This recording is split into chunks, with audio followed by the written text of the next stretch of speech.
My name is Mike, and in the last 1 decade plus, I have been at the forefront ensuring that boys will not be boys as we assume them to become.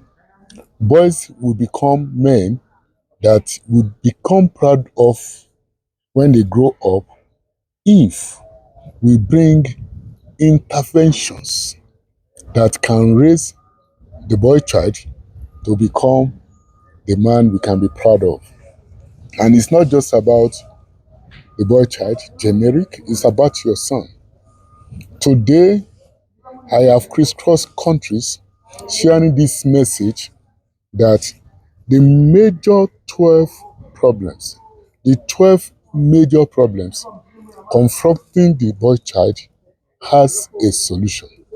This is what I have been doing the last decade as a boy child expert and a male responder specialist across nations. What are the challenges that parents face?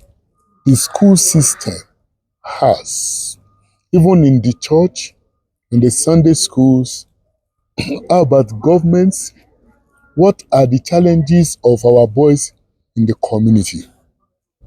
I come in from a community whereby the boy child is intentionally recruited to cultism, gangs, gangsters, where boy as early as 11, 12 becomes alcoholic and substance abuser and drug user. I remember the story of a particular boy that we rescued, intervened in his life. He was 11 years when he was thrown out by his mom because the mom is a single mom and she couldn't cope with the way the boy goes to neighbor's house to steal, the way the boy faces his exams. He plays truants in the school. He fights everybody. And here is a poor woman who does not have the skills to raise the boy child better. And many of our parents today, including fathers, they are parenting their boy child based on experience, based on experience and the modeling that they have seen their parents do, forgetting that times and climes are different. During your time, discipline is not redefined as punishment. During my time, the influx of social media and Google as co-parents has not even happened. Therefore, there's a measure of change in the lives of the boy child that parents are not aware of or may be aware of but don't have the skills to handle the boy child that they have or their sons and the students that they have in the schools, whether in the boarding house, whether in the day system school. We have discovered that boys constitute the largest percentage of dropouts, of trans, of drug users, even in the school, even at a young age. We discover that if there is no intervention based on evidence based that we have driven in the last decade, parents will keep making the same mistakes. And I want to say, for me personally, I appreciate you for what you have done thus far. But it's not too much, neither is it too late, whereby we can come together to address the 12 major issues that boys have, especially at the home front, at the school front, and in the community. Number one, deviance and rebellion. Number two, peer pressure. Number three, substance use and addiction. Number five, gambling. Number 6, fatherlessness. Number 7, street allure, the invitation of the street. Number 5, wrong school system. And number 8, the environment the boy finds himself often creates a problem. Number 9, the issue of mothers, especially single moms, parentifying their sons. Number 10, the challenge of us to understand what it is that constitutes the psychology and the peculiarities of the boy child, whereby we try to raise them like we raise the girl child. There is a massive difference, both in terms of psychology, in terms of behavior, in terms of physiology, so massive difference. And the final one is advancing the course of the girl child over a period of years, whereby the boy child seems to be left behind, either in the corporate space or multilateral space. There is no attention to the boy child. And I can tell you, we acknowledge the issues the girl child face, but can we bring equitable issues to the table? Because a girl of 11 and a boy of 11 are going to function in the same future. All I am saying is that what is good for the girl child should also be good for the boy child. By the way, when they say there is patriarchy, there is gender abuse, which we acknowledge, and there is toxic masculinity, the question I always ask myself is this: why punish the boys of today with the sins of yesterdays of their fathers? Is there a way we can raise our kids to be able to have level playing field? Because when you raise a queen and the corresponding partner or colleague or co-worker or schoolmate or husband is not adequately prepared or have access to the same opportunity, we discover that we have prepared a queen for a life of lowliness and even higher responsibility. But today, I want to focus specifically on what the Catalyst Men Network and Boys Equipped Network has done to be able to help families to talk about substance abuse, substance addiction, and many families are struggling through this. Let me share this with you.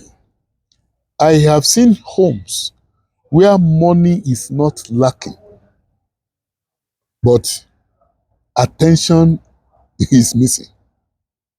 I know billionaires, rich people, top people in very top positions in life, whose fathers, who are, celebrated, well known, recognized, high position, and their sons are in rehabilitation centers in different parts of the country. It's not peculiar to any country. I remember a particular case of a particular governor in a particular country where his three sons, first, second, third born, were in a particular drug rehabilitation center. What it means, he has the position, he has success, but all his successors are drug addicts. I'm sure they are still there up to today. What do we need to equip the family with, especially the Christian family, to be able to identify when the boy child is into drug addictions? How do we know he has started taking drugs when he is not addicted? What are the telltale signs that you send a boy to secondary school and he comes back home and you feel something is amiss? Let me tell you, they are so smart these days that they know about, mints that they can take, to remove the odor of any substance that they are abusing. What exactly is substance abuse? What is the role of parents, especially father, in identifying and helping the boy child who is into drug addiction? How can the church help families so that we can reduce the challenge of drug addictions, substance addiction? I don't want to mix them up because they mean different things to us professionals. What can the community do? Can we invoke the community-based asset strategy to be able to help families? Let me share this with you. A community that neglects its boy child is a gunpowder waiting to be fired. It's a bullet waiting to be fired. Go to either the slums or go to the streets or go even to the urban center, the places that we think are touche, exclusive. The issue of substance addiction is very, very high. And I am limiting it to just substance addiction because there are so many addictions now. For example, gambling is an addiction. And when the government says, oh, cigarette smokers are liable to die young, not sold to children under the age of 18, you find 11, 12-year-old having proxies to go to sports betting offices, to go to gambling, to go online and become addicted to gambling. Government can regulate physical sports betting, physical gambling houses. How about online betting? That boys from the age of 10 running through 16, 17, 18, 19 are already addicted, stealing their parents' money. So the issue of addiction is wider than substance.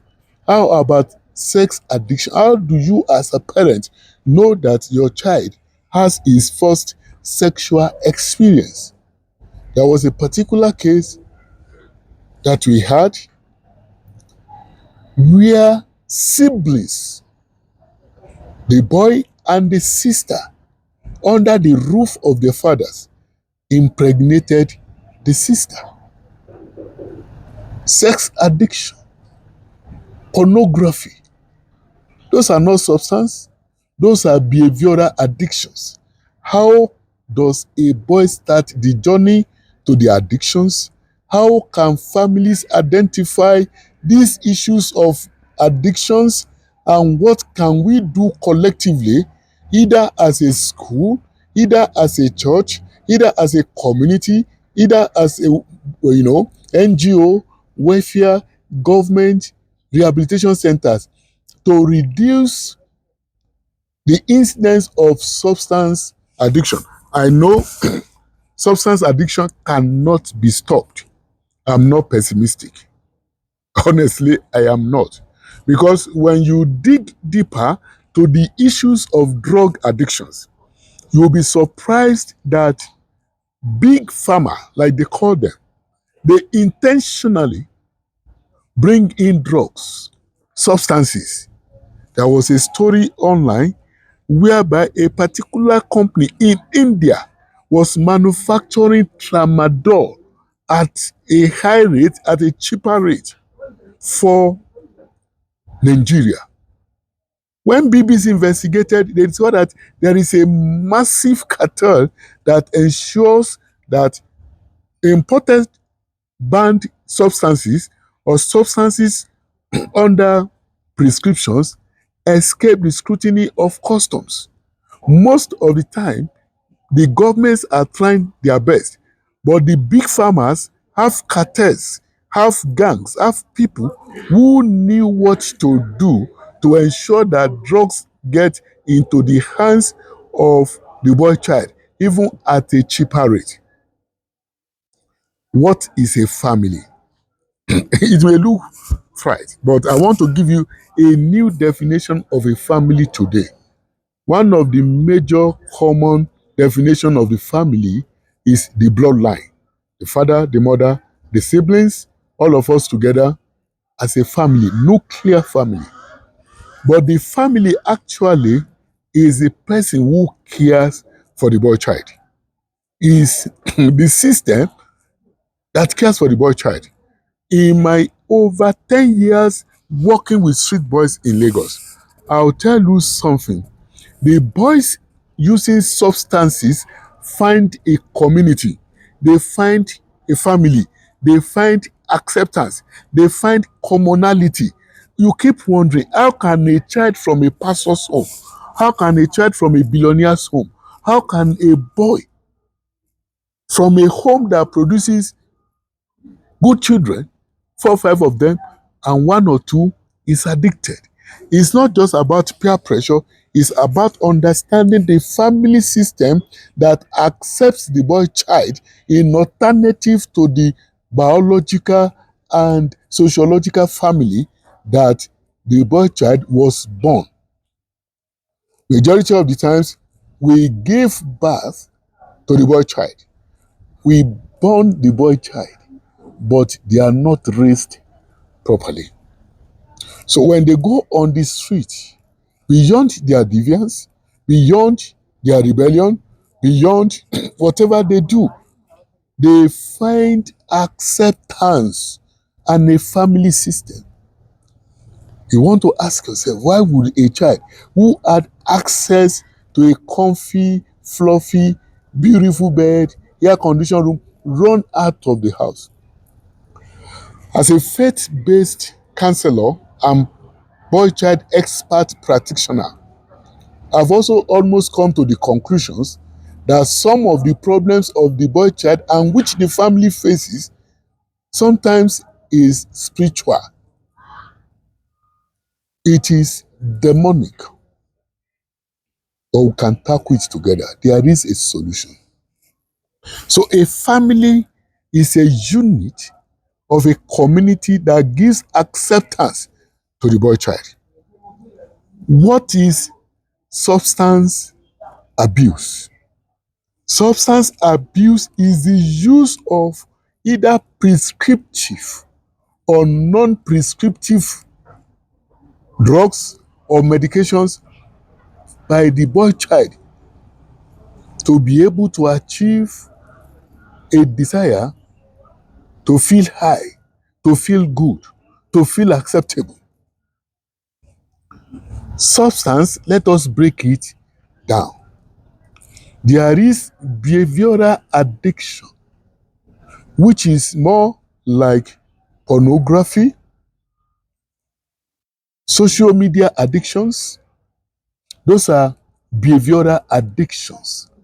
Sometimes people don't know overeating or eating excessively can also be an addiction. Let me share this with you. You may think you are raising your boy child, giving him excess food, and you don't have opportunity to control his intake. He becomes addicted, even to food, to sleep. How about television watching hours? I saw a particular family that bought something like an iPad, baby iPad, for a boy of 3 in order for the mother to catch her peace, but some, and the boy child becomes addicted to the games. And I'm not surprised. One of the major behavioral addiction of the boy child that I know it also has to do with games. PS4. They are playing PS4 12 hours of the day. So many games. There was one from South Korea that was even leading most boy child and even men to commit suicide. So behavioral addictions are habits and actions and behaviors anyone undertakes, whether a woman, whether a man, whether a boy, whether a girl, whether a child, whether an adult, that gratifies certain things. Usually is an escapist mechanism from a pressured environment. It looks like pleasure, it looks like enjoyment, it looks like sweet, but no, that is behavioral addiction. Substance, substance addiction is the use of any psychotropic or non-psychotropic substance. I've just taken something now. It is color black. Do you know boys buy soda and mix tramadol inside in their parents' home, and parents don't know? They buy soda and they put cocaine, heroin inside. One of the things that I've always said to parents when we have opportunity is watch the supplier's route. The motorbiker in your neighborhood, the courier guy who drops normal things, the security guards. Well, I was in a school where we do check-ins for students who may likely smuggle in marijuana and other substances. Even security guards in your schools connive with students to have access to marijuana, to drugs, and all sorts. There was a particular case of as a school, how do you check a girl of 14 who put drugs under her breast and use the bra, the corset, to cover it?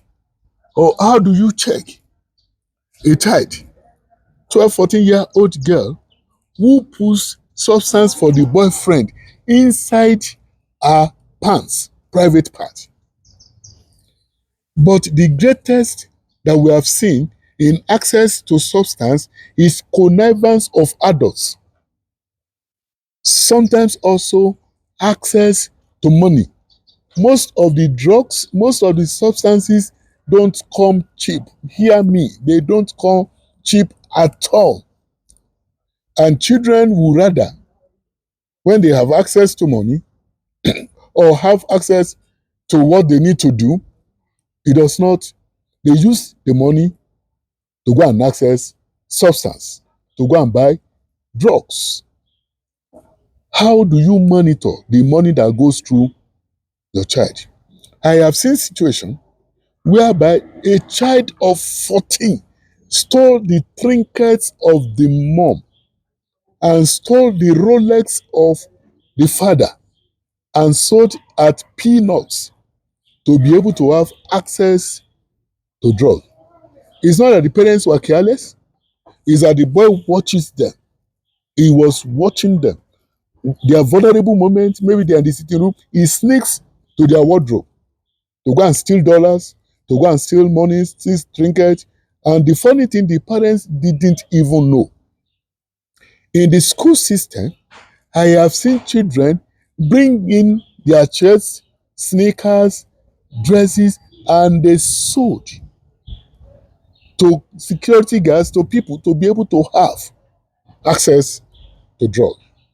So substance could be psychotropic or non-psychotropic.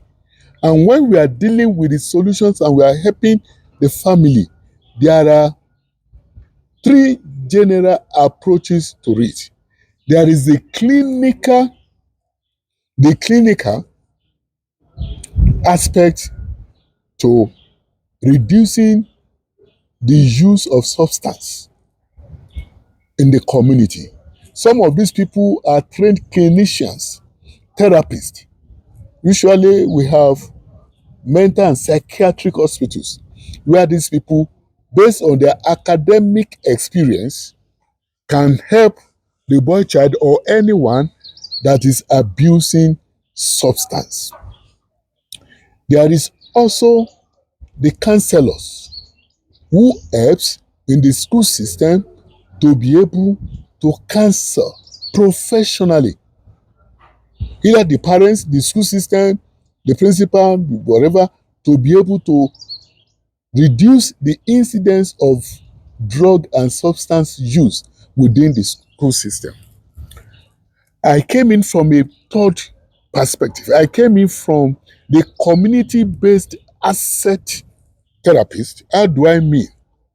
I saw a problem way back in my country. I intervened, and this is rooted in my story. I don't know my father when I was growing up. I grew up in a female-headed home. And I remember there was a particular year I traveled to a particular state that they call Cross River State in South Nigeria, and have access to substance, specifically marijuana.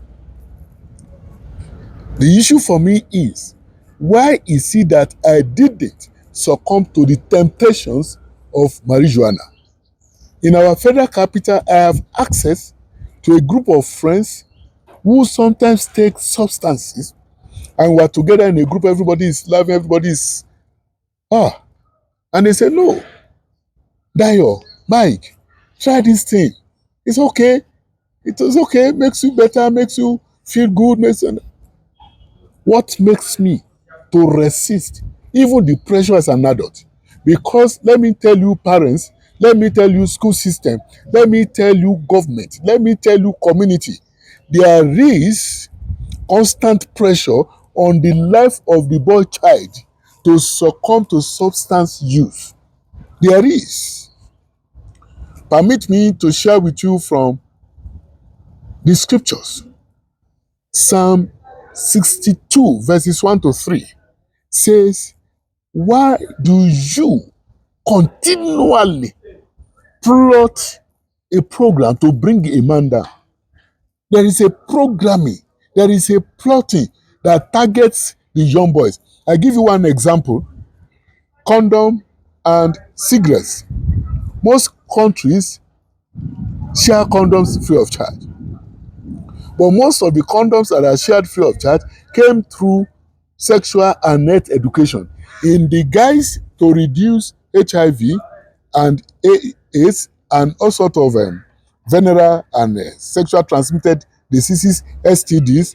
We get NGOs who come in with all sorts of funding to now multiply even the use and the increase in substance. The little I know about cigarette is this: the big manufacturers, they go to campuses, they bring big musicians, popular celebrities, they bring, and when some of these programs are subsidized or free, you see them distributing cigarettes and targeting young boys, especially between the 14 and 16, because they know when you get them young, it's a lifelong addiction. So access to substance is major. We have defined family, we have defined substance. I want to answer one question for you. Why is it that I didn't go and succumb to peer pressure when I traveled out of my base to try substance? Family values.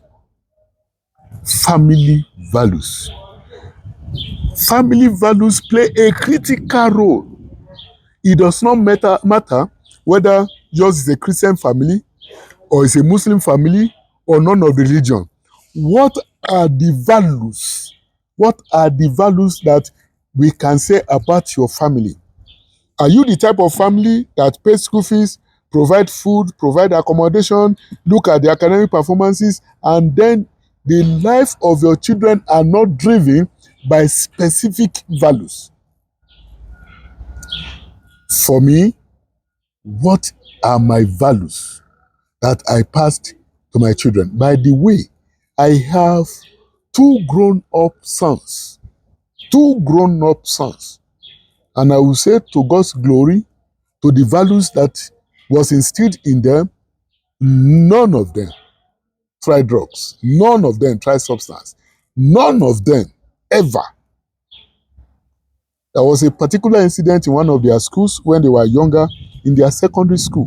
One of them, because they were twins, was accused of stealing beans, cooked beans from the dining hall, from the cafeteria where all the students eat.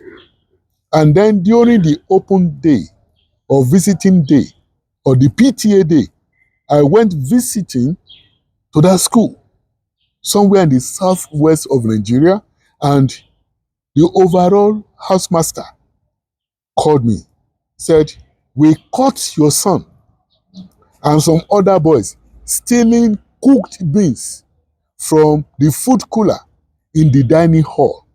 We have been waiting for you to come. We are going to look for your son, and then you have to take him home." And I said, "Please hold on a bit." I said, "If it is this boy that I have raised, I trust him." All the teachers said, "No, you can't trust those children. You see, when they leave the house, there are different things. When there's a different behavior in the house and there's a different behavior in the school. You don't know when they do after light out." I agree entirely, because I've been in the boys' spaces for quite some time. I know that boys sometimes are not who they are in their family homes. They are different from the school system. So I told all of them, "Just give me a second. Can you please give me a writing sheet and a pen or a biro? I am going to commit myself in writing. Please, kindly expel my son from this school." By then, he was in what we call SS3, Senior Secondary School 3, 4 years of secondary school. I said, "Please, give me." So I took the pen before my son came, and I wrote, "I, the father of this boy, hereby consented to expulsion of my son XXX by name in so so so and so class, and I am ready, family is ready to pay whatever food that he has stolen in the school. Signed by this my hand, Adeyemi Temidayo Michael." And everybody was looking at me. What manner of a father is this? So they went and they brought my son, and I asked him one yes or no question. Did you steal the cooler of beans? He said, "Dad, no." And the senior housemaster said, "No, you are a liar. Other people have attested to it." And as they were arguing, one of the boys that was caught came. And when he came, he was asked, "We caught you with a cooler of beans meant for more than 30, 40 students. Was this boy part of the people that took it?" He said, "No, he was not." He said, "Two or three of us stole the beans from the dining hall. We were bringing it out of the dining hall to the hostel, and because he didn't go to the cafeteria, we said we were going to give you a plate. And we know fully well that we are not going to finish it. Two or three of us cannot finish a big cooler of beans. So we gave him just a plate of beans. He was never part of us." Everybody was looking and looking. And the lesson for this is this: I was too sure on the values that I have put in the boys and even my daughters. We may not have enough, but stealing, greediness, indiscipline is not part of our family values. So I was too sure. Let's get back to your family. What is your family values? Apart from going to church, apart from asking pastors to pray for you, apart from taking a fast, because value drives decision. Values drives parenting. Values drive everything you do as a father or as a mom. Our own value is great in capital letter GREAT, and it stands for generational. Whatever I am putting in my son, can he stand the test of time? Whatever I'm putting to these girls, my daughters, when they get to their family-owned system, can it stand the test of time? The other thing is resourcefulness. I made it clear to them, we can never, at any point in time, have enough resources, but we can be resourceful. I'll tell you something, I'm very open, even with my children.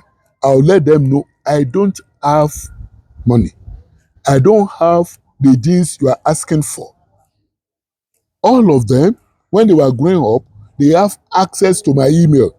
They have access to my password.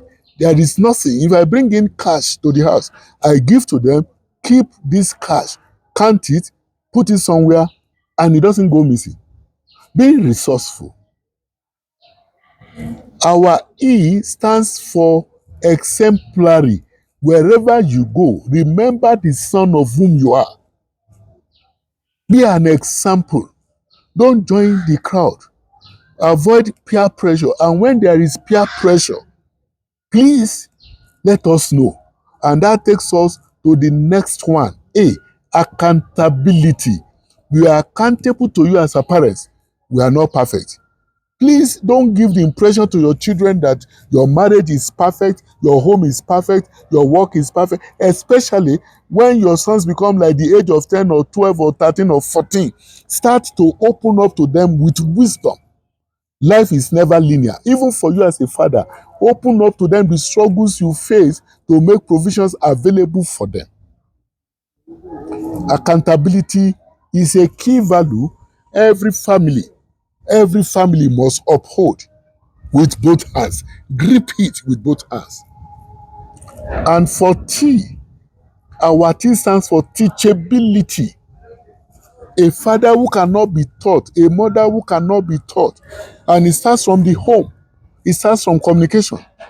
If you have children that are not teachable, you are going to raise monsters tomorrow.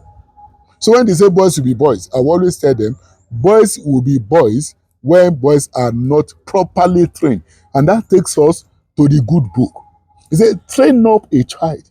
Let me paraphrase for you. Train up a boy that he will become a man that we all are going to be proud of.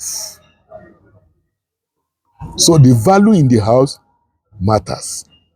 How do you identify when your son starts to sneak in substance, starts to work with, how do I say it, peer pressure? How do you start to identify a once brilliant boy who used to be the number one in his primary school, suddenly gets to S3, S1, and then JS3 and S1, and then the grade starts to drop? One of the things you must know is this, and we practice this in our child. When our children come back from all our 4 children, they went through the boarding house. They went through the boarding house. So when they come back, we welcome them, we give them food, we make them bath, all of that, and we take their bags. When they are sleeping, we go through all their bags, nooks, crannies, and corner, everywhere. When they are sleeping, if we find a pencil, or we find a ruler, or we find a cloth, a shirt, we find something that doesn't belong to them, we isolate. And when they wake up, we bring in empathy. We are not shouting, we are not raging, we are not raking. We find this in your bag, what happens? We find this in your bag, what happens? Then we find some things in our son's bag that doesn't belong to, and it doesn't have an explanation. So we packaged it, and I told him, you are going back to school to hand this over to your school principal. That the items you find in your bag does not belong to you. He started to cry. He started to cry. But I made sure I followed through because children have a way of testing you. Let me also tell you something, mothers and wives. Please learn to agree one with another when it comes to issue of discipline. Because where the mother wants to discipline and the father is lax, or the father wants to discipline and the mother is supportive, children take advantage. And I've seen it. The child or the boy went to the father to go and ask for money. The father said, okay, hold on, not now. The same person went to the mom, and you won't believe it. The mom gave the money with a caveat. Don't let your father knows that I gave you money. Let's join hands together with value system that will help us to raise children that are better than us in all ramifications. Husband, love your wives. Wives, submit to your own husband. How does it relate to substance? If you don't love, you don't need to teach children anything. If you don't submit, you don't need to even teach your daughter anything about submission. They automatically pick up who you are. They become who you become. Somebody wrote, and I say this way. He said, Father, whoever I become as a man is the step you took that I also walk in. The family is key in identifying the behaviors early enough. So when your child comes in from the school, for example, here is a boy that used to interact, that used to relate, that used to, very open child, very lively boy, and he comes and he starts to withdraw himself. He starts to be secretive. He starts to keep things away from the parents. He starts to stay longer in his room. This is the time to start to ask questions.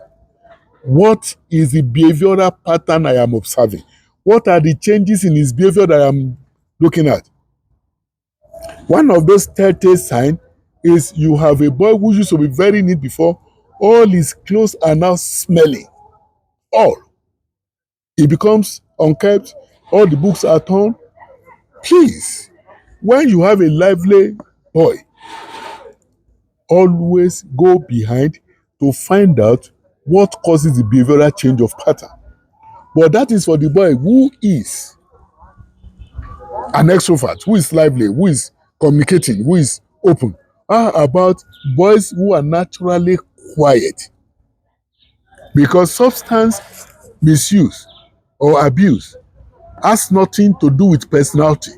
You can be an extrovert, you can be an introvert, you can be a phlegmatic, you can be choleric, you can be anything.